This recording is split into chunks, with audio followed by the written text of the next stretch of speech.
Bonjour et bienvenue sur Style Comics, la chaîne consacrée à l'art graphique des comic books. Je suis Suprematon et je vous propose aujourd'hui de découvrir le fantastique album Mad Love. Mad Love est un comics scénarisé par Paul Dini et dessiné par le génial Bruce Timm avec une aide à l'ancrage par le tout aussi génial Glenn Murakami. C'est un one-shot de 64 pages paru chez DC Comics en février 1994 et qui est disponible chez Urban Comics depuis décembre 2015 dans une superbe édition dont je vous reparlerai un petit peu plus loin. Cette histoire met en scène un énième conflit entre Harley Quinn et son irascible amant le Joker. Alors que la jeune femme essaie à nouveau de regagner les faveurs du clown psychopathe, elle repense à la façon dont leur histoire tortueuse a commencé. Je ne reviendrai pas ici sur les immenses qualités de cette histoire de relations toxiques, car tout a déjà été dit. Parfaitement construite et rythmée, l'intrigue arrive à mixer deux ingrédients a priori incompatibles. Une approche cartoon de l'humour et de l'action, avec la violence psychologique et même physique au sein d'un couple, un sujet dramatique malheureusement toujours d'actualité. Mais au-delà de la puissance de son récit, Mad Love est surtout une démonstration de dessin et de narration séquentielle. J'ai passé beaucoup de temps à en décrypter la mécanique, à la recherche des astuces utilisées par Bruce Timm pour nous faire vivre cette histoire comme si on visionnait en direct un cartoon. Car Mad Love est unique en son genre, dans la mesure où l'album est le storyboard de luxe d'une histoire qui allait devenir quelques années plus tard un épisode à part entière de la série The New Batman Adventures. Son découpage, son cadrage et sa mise en scène ont été pensés par un artiste rompu à la réalisation de dessins animés, et son storytelling diffère donc de celui qui était alors utilisé par les dessinateurs de comic book. Voici donc ma petite analyse de 10 pages de cet album pour vous montrer ce qui fait selon moi que Mad Love est un chef-d'œuvre de l'art séquentiel.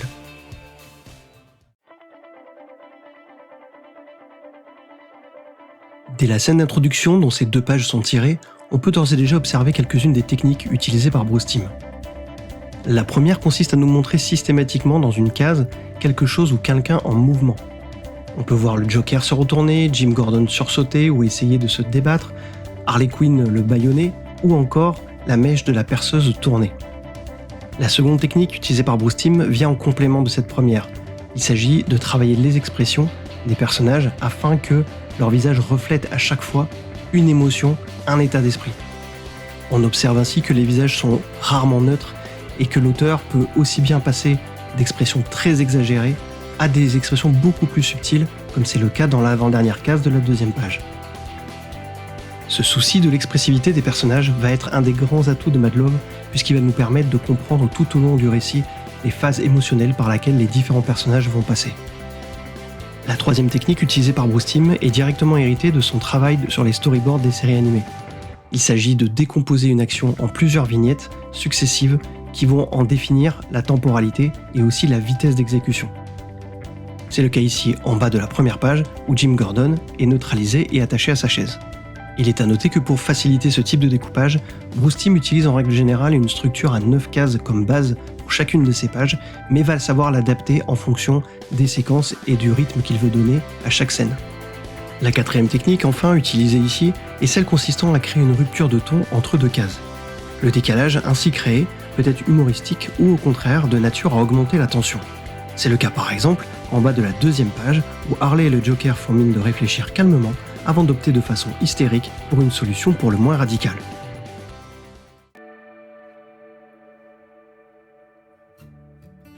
Ces 2 pages nous montrent la vaine tentative d'Harley Quinn pour divertir et séduire le Joker. Là encore, le mouvement des personnages est omniprésent, notamment à travers un soin tout particulier apporté aux gestes et aux mains. La scène reposant sur la différence notable d'humeur entre les 2 criminels excentriques, Bruce Timm traduit immédiatement leur état d'esprit dès la page de gauche. La posture dansante et le large sourire d'Harley trahissent son humeur joyeuse, là où le repli du corps, les yeux plissés et l'écriture frénétique reflètent l'état préoccupé du Joker. Il est d'ailleurs drôle de voir que Timm lui fait tirer la langue comme un écolier galérant sur un problème de maths, ce qui renforce encore une fois le caractère juvénile et capricieux du Joker. On notera aussi que malgré le positionnement de l'histoire dans l'univers de la série animée, Bruce Timm se permet de pousser au maximum la lascivité d'Harley Quinn. En plus de l'habiller d'un négligé à faire pâlir les ligues parentales, l'artiste la dessine dans des postures explicites et va même jusqu'à proposer ce plan dont la composition triangulaire et le cadrage en contre-plongée ne laissera aucun doute sur la façon dont Timm veut faire comprendre les attentes de la jeune femme. Enfin, le dessinateur recourt de nouveau à sa technique de décomposition de l'action en 3 cases pour traduire la profonde déprime du Joker, dont les expressions faciales sont à peine altérées par le vieux gag du coussin péteur.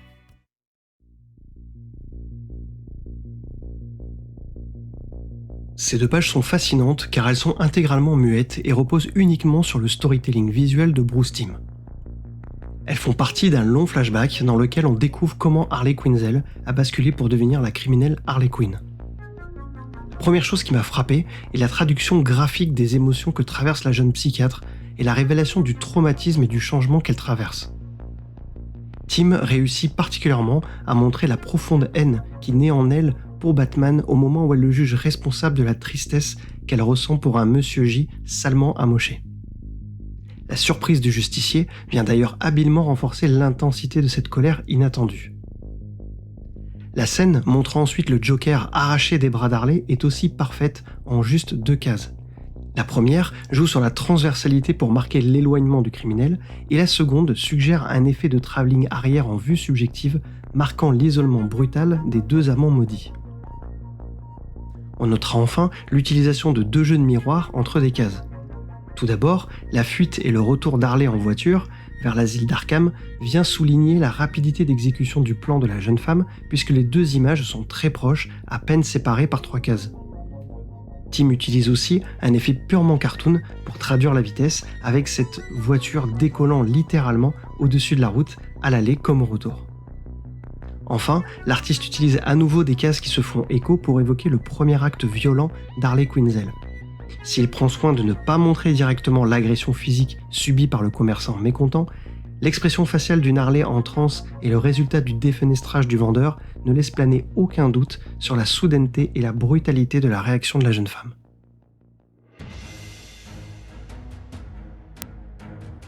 Cette double page ouvre la séquence finale de poursuite et d'affrontement entre Batman et le Joker. À nouveau, les lignes de mouvement sont légion. Sur un total de 18 cases, Bruce Timm découpe minutieusement le déroulement des événements, jouant aussi de la mise en parallèle des actions des différents personnages. Il démarre à nouveau avec un découpage séquentiel en 3 cases, décomposant le saut d'un Batman entravé pour atteindre sa ceinture. Il est intéressant de voir que Timm aurait pu montrer dès la 3e case le justicier en train de saisir cette dernière. Mais le fait qu'il reporte cet aboutissement à la ligne suivante apporte un petit gag savoureux, car tandis que Batman mord à pleines dents dans sa ceinture pour l'attraper, le Joker se fait lui aussi mordre à multiples reprises par des piranhas. La mise en scène de ces 2 cases est d'ailleurs très bien trouvée.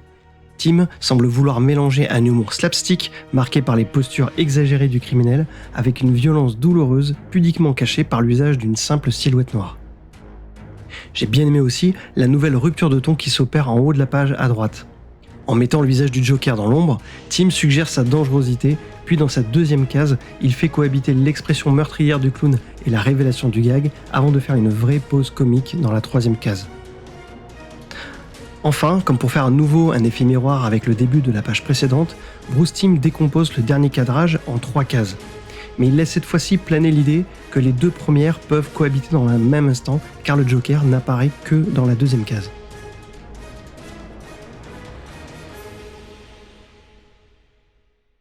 Ces 2 dernières pages constituent une leçon magistrale en matière de mise en scène d'un combat entre 2 antagonistes.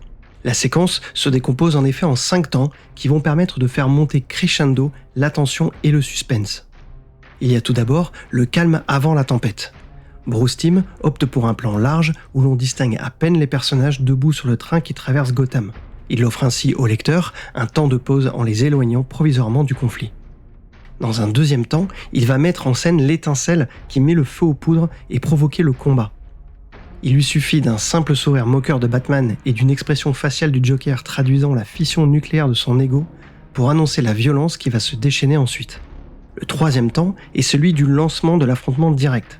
On remarque que dans la case où le Joker s'élance, il semble décrire une courbe qui vient trouver son opposé avec celle décrite par la cape de Batman. Une petite impression donc de yin et de yang, renforcée par la mise en couleur, blanche pour le Joker et noire pour le justicier. Les 4 cases suivantes prolongent ce 3e temps avec un combat équilibré où chacun rend les coups à l'autre. Mais le 4e temps vient rompre ce rythme en octroyant au Joker un avantage à travers des cases successives dans lesquelles il enchaîne une droite et une gauche. Cet avant-dernier temps, dans le combat, sert ainsi à faire monter l'enjeu en donnant l'impression que le clown criminel a pris le dessus. Et le 5e temps vient encore plus accentuer cet ascendant en ajoutant dans l'équation la lame sortie par le Joker et en se concluant sur ce qui semble être un coup inéluctable porté en direction d'un Batman blessé. Ces 2 pages servent donc à faire monter la tension au maximum avant les 2 suivantes qui vont dénouer le combat. J'ajouterai juste, en conclusion, que le background dans l'animation de Tim profite aussi largement à la violence du combat, car son talent pour déformer légèrement les corps décuple la force et les impacts des assauts.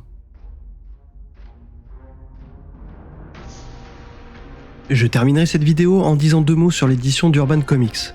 Si vous aimez le travail de Bruce Timm, je vous la recommande fortement, car l'éditeur y a intégré des suppléments très intéressants.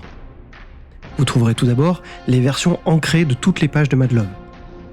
Même si certaines sont reproduites en plus petit format, c'est l'occasion de voir le trait de Bruce Timm à l'état pur et de constater à quel point il sait gérer les aplats de noir et les ombres pour composer chacun de ses plans.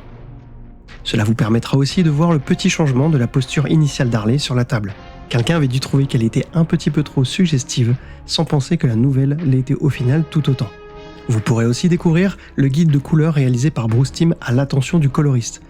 L'artiste a ainsi l'habitude de fournir des épreuves qu'il a coloriées au feutre afin d'indiquer précisément ce qu'il attend en matière de texture, de lumière et d'ombre. Enfin, vous pourrez trouver des couvertures alternatives et 2 petites histoires illustrées aussi par Bruce Timm. Voilà, c'est la fin de cet épisode, et j'espère vous avoir donné envie de relire ou de lire Mad Love. Je vous remercie aussi de m'avoir suivi jusqu'ici, et vous donne rendez-vous à très vite pour une nouvelle vidéo. D'ici là, prenez soin de vous et restez suprêmes.